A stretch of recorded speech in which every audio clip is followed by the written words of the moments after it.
اچھا سر، یہ شہادت جو ہے یہ ایک جذبہ ہے، اور مسلمانوں میں تو سر کیونکہ یہ ہے کہ جی شہید ہونے کے بعد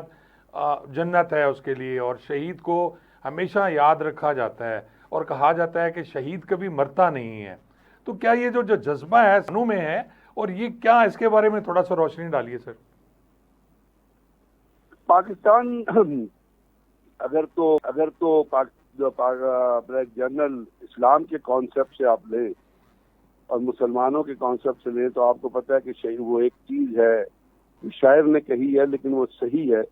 کہ شہید کی جو موت ہے وہ قوم کی حیات ہے۔ پھر آپ نے سنا کہ شہید جو ہے وہ سیدھا، یعنی اگر شہید ہوتا ہے تو آپ اس کو بغیر کفن کے اس یونیفارم میں، ان کپڑوں میں جو اس نے پہنے ہوئے ہیں ان میں دفن کرتے ہیں۔ اگر اس کو آپ نے غسل نہ بھی دیا ہو تو وہ بھی ضروری کیوں؟ تو یہ کس لیے؟ یہ اس شہید کی حرمت اور تکریم کے لیے۔ اب وہ شہید چاہے سویلین شہید ہو، چاہے فوجی شہید ہو، چاہے پولیس والا شہید ہو، اور یہ چیزیں، کچھ چیزیں آپ کو اپنے مذہب سے ملتی ہیں،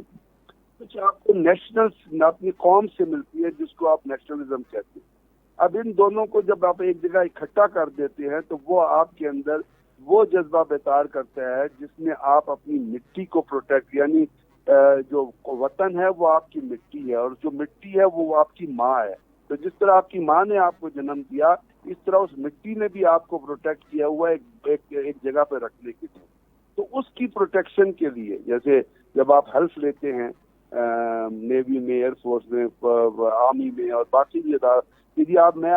سیکریفائز مائی لائف، میں کوئی ہر وہ کام کروں گا at the peril of my life, یعنی میں زندگی پھر آپ کے لیے اممیٹیریل ہو جاتی ہے۔ اور مسلمانوں کے اندر یہ جذبہ آتا ہے آپ کی اسلامک ٹیچنگ سے، اور مسلمانوں کے اندر یہ جذبہ آتا ہے جہاد کے جذبے سے۔ تو یہ چیزیں جو ہیں، یہ کچھ چیزیں تو آپ کو اپنی موٹیویشن سے ملتی ہیں، کچھ آپ کو اپنے گھر سے ملتی ہیں، اسکول سے، اور سب سے بڑا موٹیویٹر اس کا جو ہے وہ آپ کا ریلیجن ہے، جو اسلام ہے، جو امپورٹنس دیتا ہے شہادت۔ اس طرح غازیوں کی بھی اتنی امپورٹنس ہے۔ جو شخص ایک جنگ لڑ کے آتا ہے، اب بہت سارے لوگ آپ کو ملیں گے جو فوج میں، جو فرنٹ پہ تھے، کسی کا ہاتھ کٹ گیا، کسی کا بازو کٹ گیا، کسی کی ٹانگ کٹ گئی، پولیس میں ایسے لوگ ہوتے ہیں، سوسائڈ بام میں ان کی ٹانگ کٹ گئی، سویلین بہت سارے ایسے ملیں گے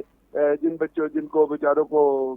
صبر کرنا پڑا، وہ بھی ریسپیکٹ کے اسی طرح قابل ہے جس طرح شہید ریسپیکٹ کے قابل ہے۔ تو ہمیں ان چیزوں کی بنیادی لائن یہ ہے کہ جس شخص نے ملک کے لیے کوئی قربانی دی ہے کسی بھی فیلڈ میں، اس کی ریسپیکٹ کرنا، اور وہ چیزیں آپ کو آتی ہیں، اپنے مذہب سے آتی ہیں اور نیشنلزم سے آتی ہیں۔ اگر آپ کے اندر نیشنلزم کی، نیشن کی محبت کی تمام جذبے موجود ہیں، تو آپ کا مذہب اس کو فردر امپیٹس پرووائڈ کرتا ہے۔ اس لیے آپ جہاں بھی کھڑے ہوتے ہیں وہاں آپ ملک کے بارڈر کو، اپنے انسٹیٹیوشنز کو، اپنی ایسٹس کو، ان چیزوں کو پروٹیکٹ کرنے کی کوشش کرتے ہیں، کیونکہ بہائنڈ بھی جذبہ یہی ہوتا ہے کہ میں نے اپنے ملک کے لیے کام کروں۔